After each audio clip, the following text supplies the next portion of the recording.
Cidade feliz representa. No ar, a FUBRA, ao lado do produtor. Um programa informativo da Associação dos Fumicultores do Brasil. Segue, pois, o teu firme e certo rumo, a cumprir com teus nobres ideais. No programa de hoje vamos conversar com o presidente da FUBRA, Marcílio Laurindo Drescher. Bom dia, seu Marcílio.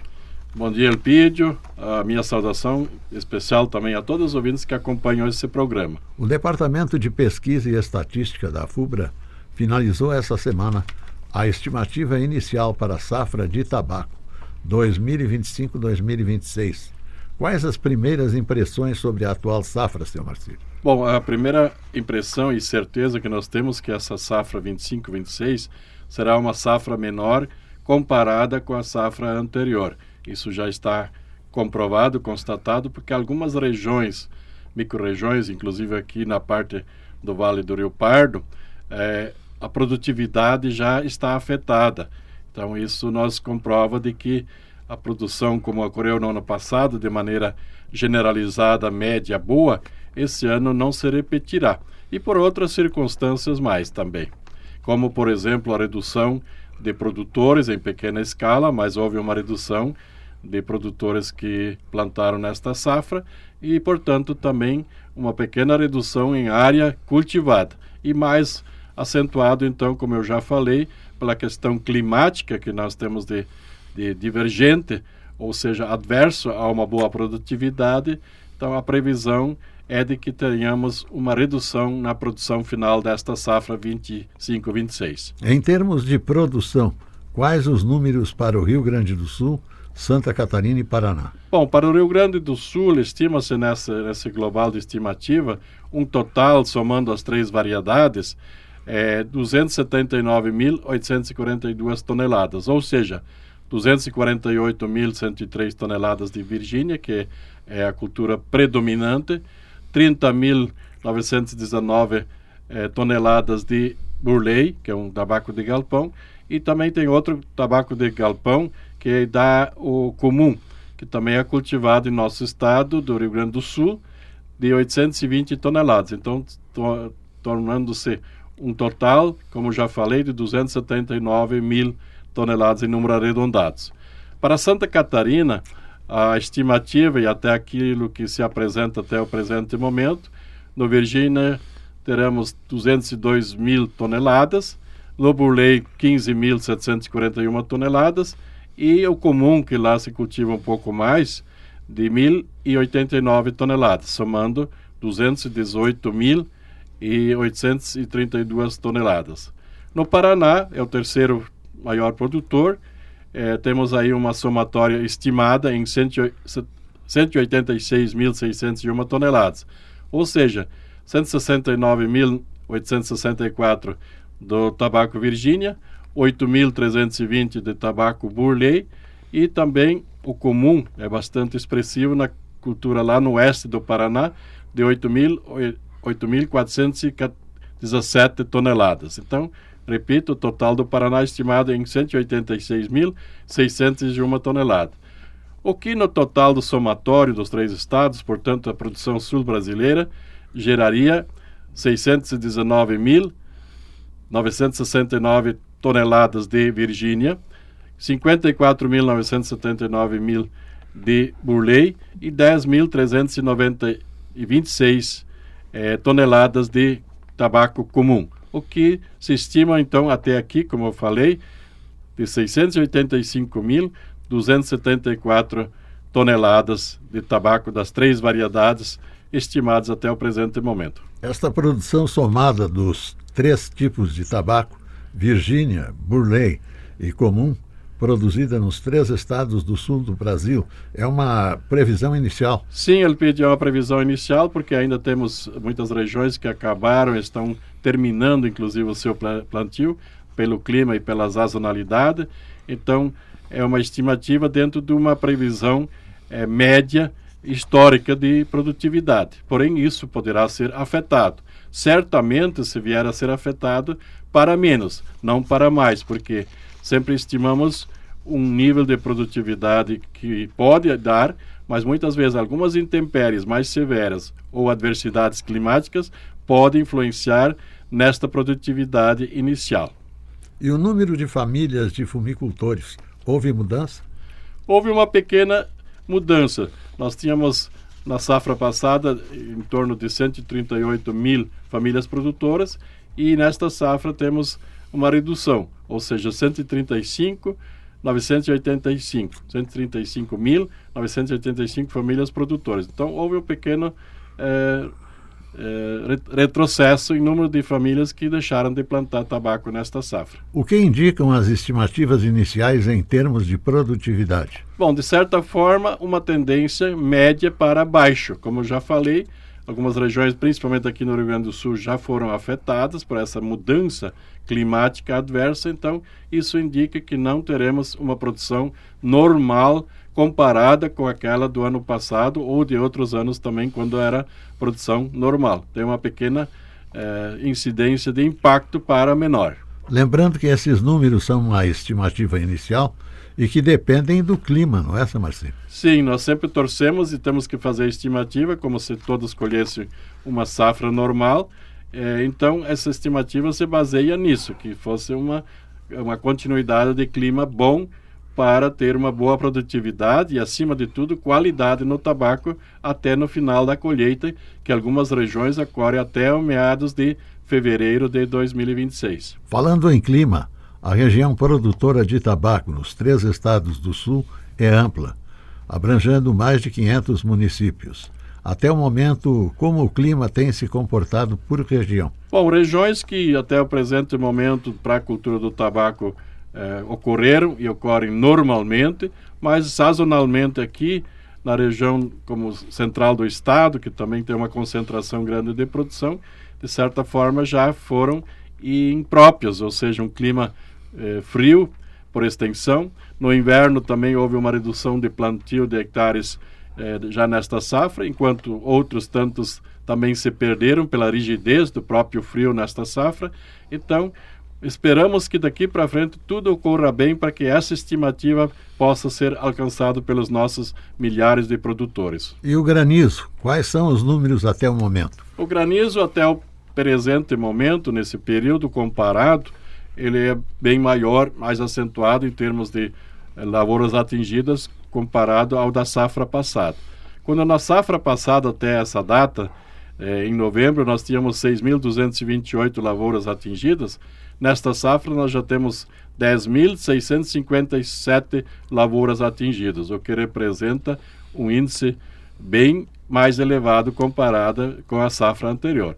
Porém, isso é muito relativo, porque muitas vezes granizos acontecem mais cedo ou mais tardiamente, mas comparado entre a safra anterior e esta, nós temos uma incidência bem maior, com perdas acentuadas aos nossos produtores. Quais as regiões com mais incidência de granizo? Nesta safra atual, as regiões que são bastante atingidas comparadas com a safra passada é a própria região de Santa Cruz do Sul, com 1.444 produtores ou lavouras atingidas.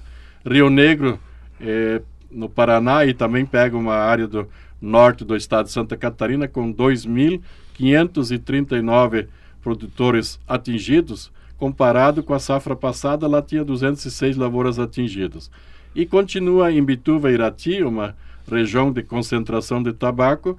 Mais uma vez, este ano também já temos 2.414 lavouras atingidas até o presente momento. Esses são os números de mais impacto nesse total de 10.657 lavouras atingidas que eu citei anteriormente. No Rio Grande do Sul, vamos para a segunda safra com a classificação de tabaco na propriedade. Os resultados são positivos? De certa forma, na safra passada, a grande maioria da compra na propriedade, na classificação na propriedade, como se diz na prática, então foi de maneira muito tranquila e normal. Esperamos que isso continue, já com a experiência por parte das empresas que já têm preparado um pessoal para fazer essa compra, classificação na propriedade. Então esperamos que tudo fica dentro da normalidade e esse ano funciona até melhor do que no ano passado.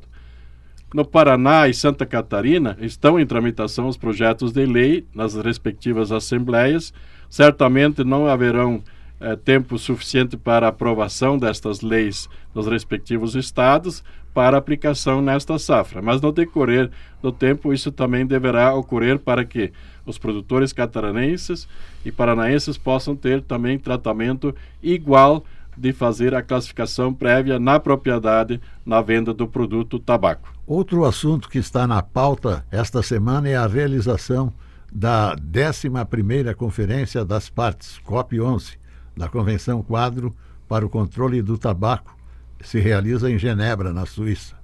Pela AFUBRA participam o vice-presidente Romeu Schneider e o secretário Marco Antônio Dornelles.